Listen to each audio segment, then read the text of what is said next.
Well, it finally happened. As a DM, I finally killed one of my player characters. And this was the first time I've ever killed a player character, and it was very emotional and sad experience for me and for the player as well. So let me just share it right here. This is the tale of a level 2 Air Genshai monk named Vaughn and his sad death. Our party consists of 5 players, 2 warlocks, 1 paladin, 1 wizard, and 1 monk. They are in a city called Darkridge, and suddenly a dragon is coming at the city. The only solid building built out of stone is the mayor's tower, one long tower, very similar to, say, Rapunzel's tower, just with double doors on the base of it.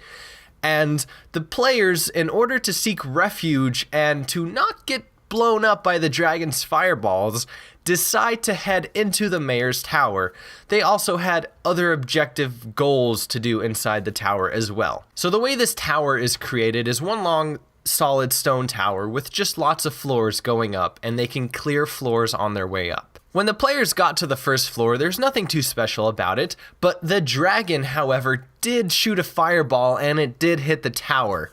And because of this, 2 players, both the warlocks, were actually afraid to continue going up the tower. They decided to stay at the base of it just in case the tower would collapse.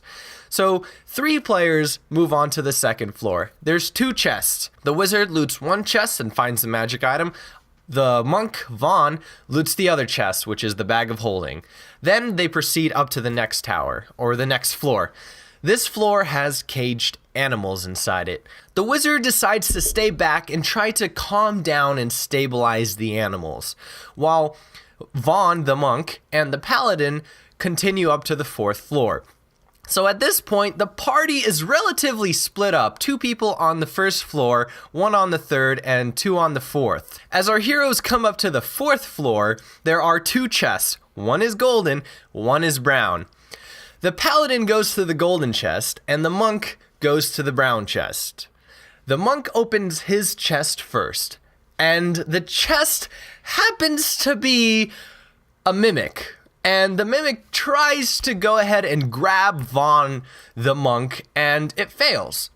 And I tell everyone combat has officially started. The first person going up is the paladin. And what the paladin decides to do is, instead of fighting the mimic, open his chest and take his magic item that's in that chest. Then when it became the warlock's turn, both the warlocks on the 1st floor, they both decided to stay at the base of the tower because they don't believe they can make it up to the 4th floor in time by the time combat's going to end and the mimic's going to be dead. The wizard decides to stay on the 3rd floor and continue freeing animals. At this point, the mimic has managed to attack and grapple Vaughn the monk, and at this point people are a little bit starting to panic. The paladin heads over and starts attacking the chest. The wizard also realizes that the monk is starting to become in grave danger and heads upstairs, and one of the warlocks starts making their way up. During the next round of combat, the chest happens to bite down on Vaughn and render him unconscious. And as it renders him unconscious, it begins the next set of turns that is going to be his demise. Starting at the top of the round, we have the paladin right next to the chest, with the paladin having healing spells to heal Vaughn back to consciousness. However, the paladin chose not to heal Vaughn because he believed that Vaughn wasn't going to die that set of turns. So the paladin chooses to attack. Then we have the wizard. The wizard comes up, doesn't have any healing spells, so just does damage to the chest. Then the next 3 turns are the ones that kill him. The warlock manages to finally make it to the 4th floor. The warlock attacks the chest with Eldritch Strike. Casting Eldritch Strike, the warlock, which is ironically Vaughn's in real life fiance, rolls the d20 and the d20 falls off the table. And in my sessions, we have a problem of dice constantly falling off the table, so much so that I bought everybody actual rolling trays, and when people don't use them, the dice fall off the table, and we have a house rule that has something to do with the players and the DM, where if anybody's dice rolls on the floor, it is considered a critical fail. So her dice rolls on the floor, equaling a critical fail, and the only obvious decision with a grappled monk into the chest being eaten, the warlock misdirects that eldritch strike and casts it right into Vaughn's butt. So Vaughn fails one saving throw. Then it's Vaughn's turn. So at this point, Vaughn has failed one saving throw, and if he rolls a 1, he would be considered dead. Vaughn rolls for a saving throw. Vaughn rolls a 2. At this point, he has failed 2 saving throws.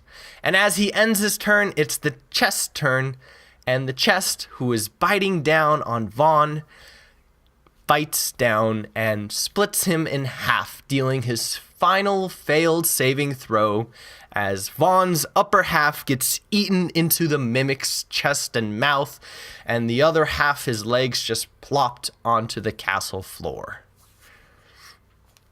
This turn of events happened strangely fast, and even I did not believe that this was happening.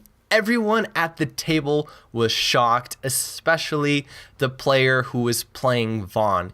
He could not believe his own eyes. So we continue the combat, trying to keep our minds off of what happened, and the fight ends with the paladin casting Divine Strike with his final blow exploding the chests. Now, since he exploded the chest, we have bits and organs of Vaughn laying all over the castle floor, and the wizard wanted to at least try to put Vaughn back together. We have no resurrection magic, but he said he had mending, and I don't want to be the type of DM who never says no, so I said, absolutely, go ahead and roll to try to save all of Vaughn's pieces because they are everywhere right now. He rolls a critical fail. So the wizard, while trying to pick up all of Vaughn's dead pieces, manages to step all over them and destroy his upper half completely. As soon as this happened, I just told everyone, okay, we're gonna take a break, and I'm just gonna talk to the player who died, seeing as though this is just the second session and we were 30 minutes into the session. I was just gonna talk to him about making a new character so we could throw him into the action as soon as possible. It was a fairly emotional death because the player who made Vaughn actually genuinely loved that character. We are transitioning into Princes of the Apocalypse, and he made a elemental monk genasi because he wants to tie it in with a super long, crazy backstory into the campaign, and unfortunately, that didn't happen, and he was so devastated. So what ended up happening is he needed about an hour to just cool off while everyone else continued the campaign. And finally, in the center of the campaign, the center of the session, we decided to take a pizza break, and during that pizza break, I managed to sit down and talk to him about it, and we turned out that his new character was going to be better, going to be cooler, it's going to tie into the story even more, and through a lot of convincing, we managed to get him to make a new character, because as soon as he did die, he was so devastated that he said, I don't want to play D&D anymore.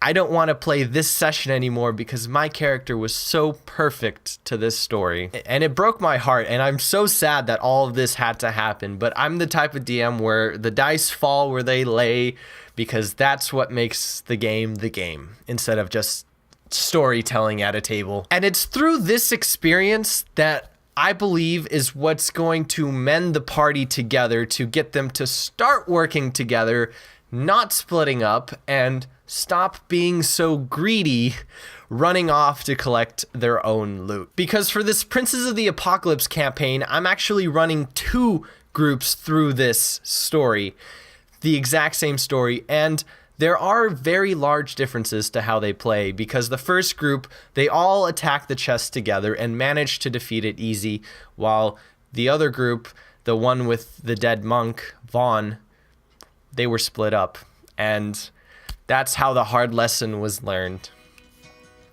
Thank you very much for watching. This has been Tony Sticks, and until then, may you never split the party, because you don't want to end up like Vaughn.